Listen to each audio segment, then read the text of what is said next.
我中文名字叫刘丹，刘丹象征着我传统的这一面。然后我的英文名叫 Darcy。Darcy 它给予我的生命又不一样。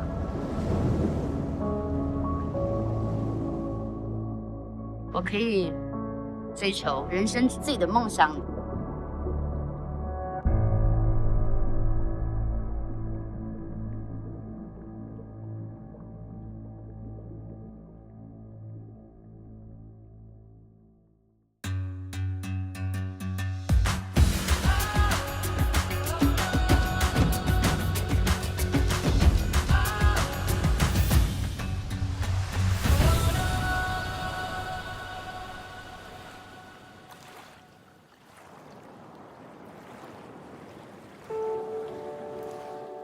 我第一次见到大海的时候，好像是19岁，很震撼的感觉。我就知道我的灵魂跟我的心是属于大海的。我内心很平静，但是。而且我是来自一个小山城，离大海非常远的一个地方。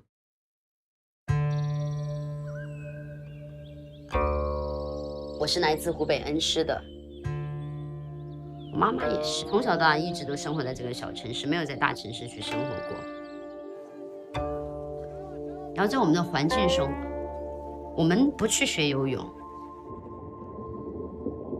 首先，觉得海。我们对海的定义就是危险。从小我父母就送我去学舞蹈，可能是期望我当一名舞蹈老师，然后住在恩施，在那儿成家立业，过上幸福的生活。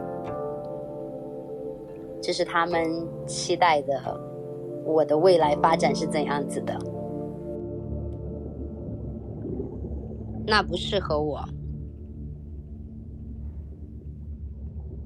那我一定是要去选择这个过程。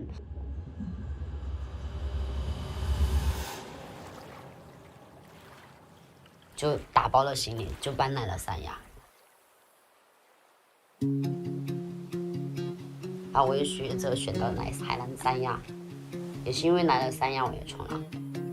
接触冲浪之后，我才有这个机会参加比赛，全世界最强大的一个长板比赛。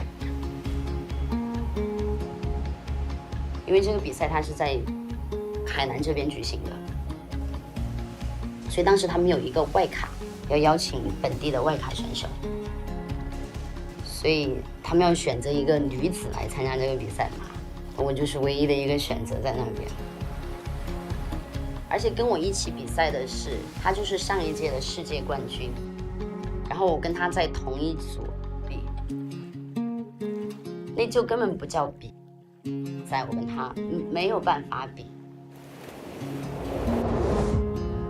我的父母在最开始我接触冲浪的时候，他们的第一反应觉得我这个太危险了，浪那么大，而且有点鲨鱼啊。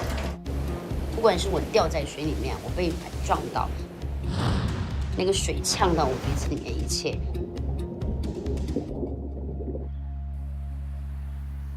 但是，我觉得我出生以来我就有这个能力，拥抱一切的未知的那种勇气。我当时接收到那个外卡邀请，这就是一个学习的机会。我当时就是一个觉得自己非常幸运，就从那个时候开始，就已经在改变我的人生轨迹的故事了。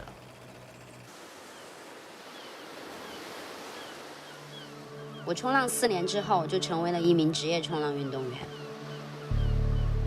中国的第一个冲浪者，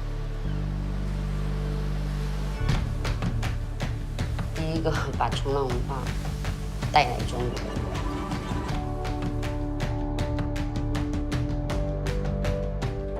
在我开始学冲浪的时候，它就是空白的，是没有的。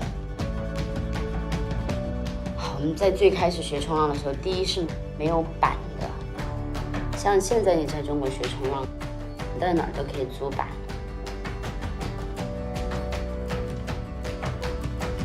我觉得我现在的工作就是传递、去分享冲浪的生活方式、冲浪的文化，可以给别人希望，还可以帮助到别人，尊重大海。有一天，然后你回头一看，哇，发现现在的我跟以前的我有好大的差距。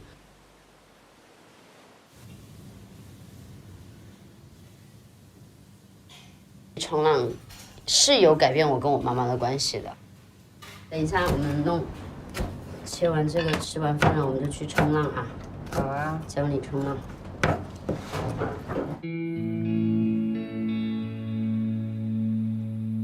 特别是去年的时候，是他第一次，站在冲浪板上。他说：“哎，我都50多岁了。”我说：“你可以的。”然后他冲得很好，我觉得他很有天赋，一下就站起来了。我觉得我们现在的关系更像是姐妹。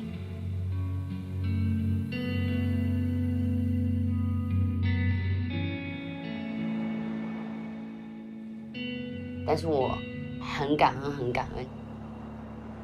原来我选择的这个生活方式，就是影响了很多人。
Dubai, fueled by the wealth that comes with being a major oil hub, has grown by close to 600% in population in the last 30 years. The modern-day metropolis version of Dubai is a waterside city on the edge of the desert, full of iconic architecture and massive construction undertakings. There's the sail-like Burj Al Arab, glistening, mammoth shopping malls, and the glitzy, tree-shaped island of the Palm Jumeirah. Perhaps the most iconic sight of all, though, is the futuristic Burj Khalifa, a symbol of the city and the world's tallest building. Join us today as we take a peek into how the Burj Khalifa was built.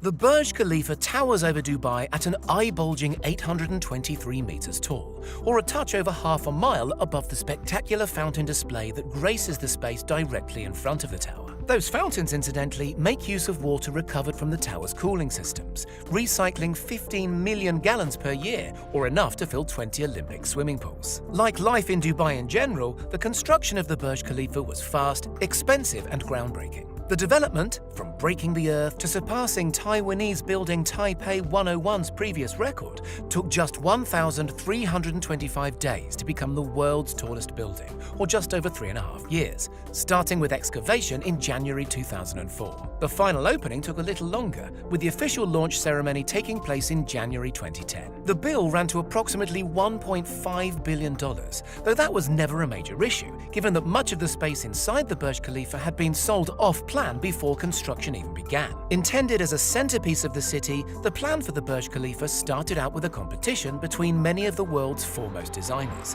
which was ultimately won by a tower structure specialist, Skidmore Architects in Chicago. Most of the issues in the build naturally related to height, how to build a structure that can self-support to that level, resist the weather, and also how to physically deliver the necessary materials to the high-level building sites. While it might not be immediately obvious to the casual viewer, the design is based on the Hymenocallis desert flower in abstract form. 3 main elements are built around a central core, with the floor space narrowing as the tower rises to provide a natural stability to the tower. The layout also offers a substantial amount of window space. The aerodynamics, in fact, are key to the Burj's ability to withstand storms, something it achieves without measures such as the momentum dissipation damper mechanism used in Taipei 101. The inconsistent cross-section of the building means the forces a storm pushes into it are not evenly distributed distributed across its height. The design, an outline like a three-pronged star, is a shape which offers strong torsional resistance, effectively preventing both twisting and bending of the structure when it needs to resist strong forces,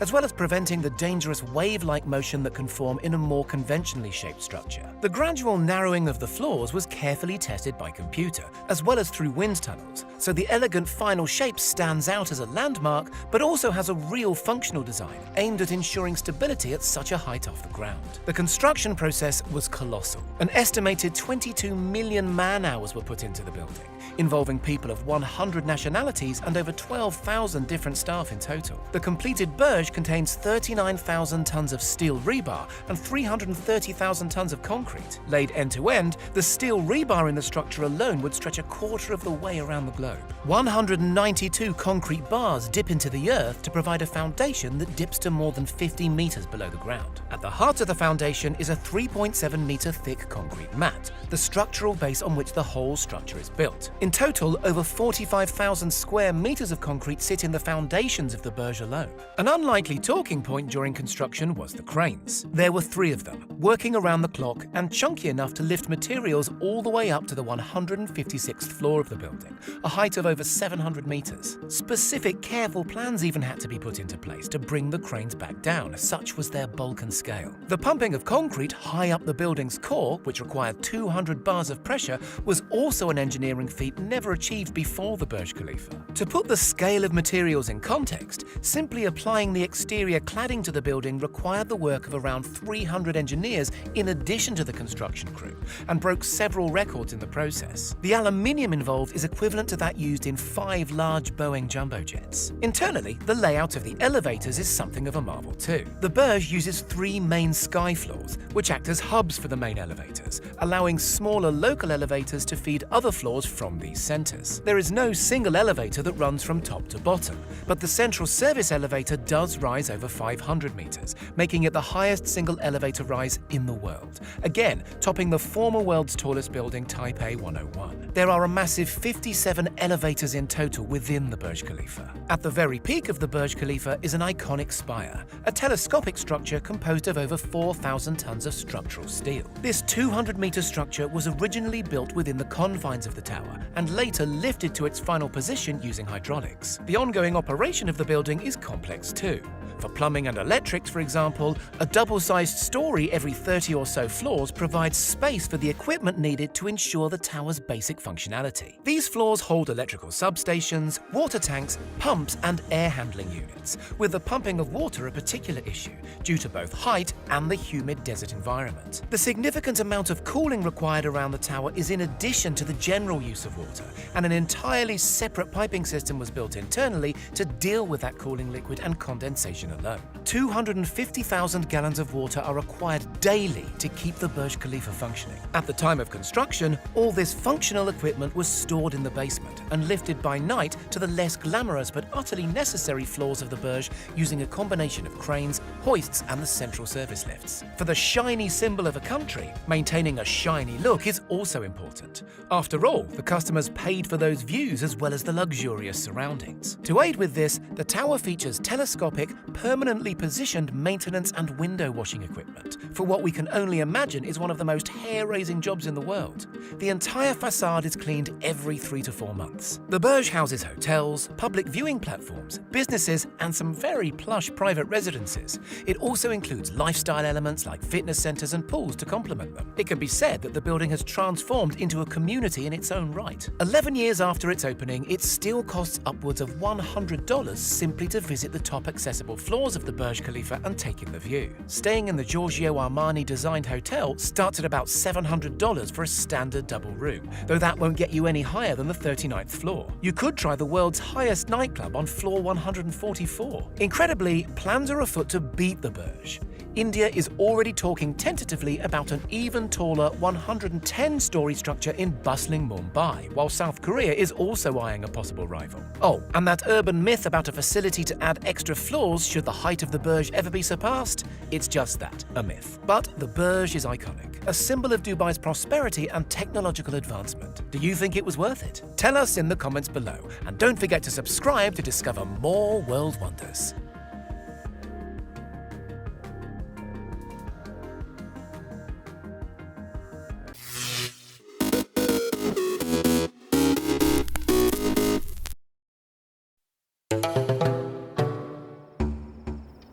The Kalahari's got its own draw. It's vast and it's forever.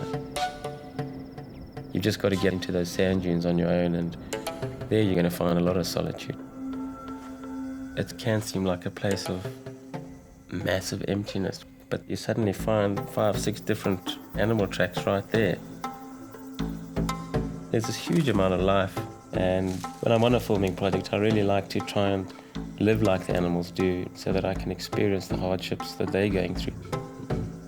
I want to see wildlife in a totally different context, and that's really, I suppose, what draws me to the Kalahari. It's the vastness and the openness. I really enjoy being able to see these massive distances. Those are great images and things that stick with you.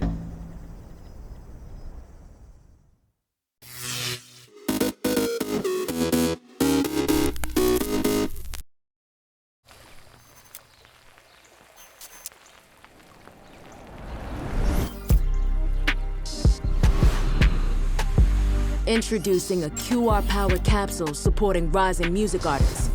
Simply rock the collection and you'll earn live music rewards every time someone scans and listens. That's hard.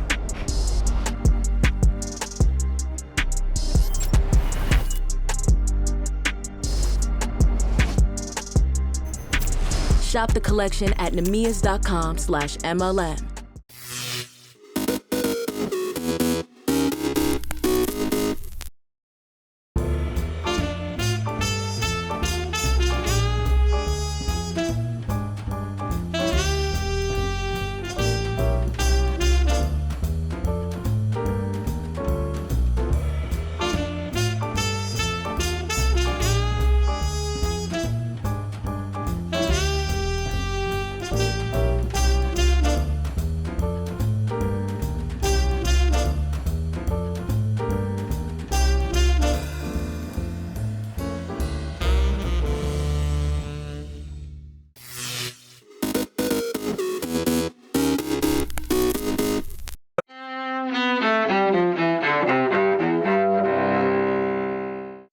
August 22, 2005, the last Jewish settlers leave the Gaza Strip. That happens nearly 40 years after Israel captures the territory during the Six-Day War. The Israeli withdrawal makes way for Palestinian control in Gaza. 1996, in Washington, President Bill Clinton signs welfare reform into law. Today we are ending welfare as we know it, but I hope this day will be remembered not for what it ended, but for what it began. The measure ends guaranteed cash payments to America's poor and demands work from its recipients. 1989, Huey Newton, co-founder of the 60s militant group, the Black Panthers, is shot to death by a drug dealer in Oakland, California. Newton, who struggled with drug addiction, was 47 years old. 1920, Ray Bradbury, the science fiction author whose works include Fahrenheit 451, is born in Waukegan, Illinois. And 1963, singer-songwriter Tori Amos is born in Newton, North Carolina. Today in history, August 22nd, Sophia Manos, The Associated Press.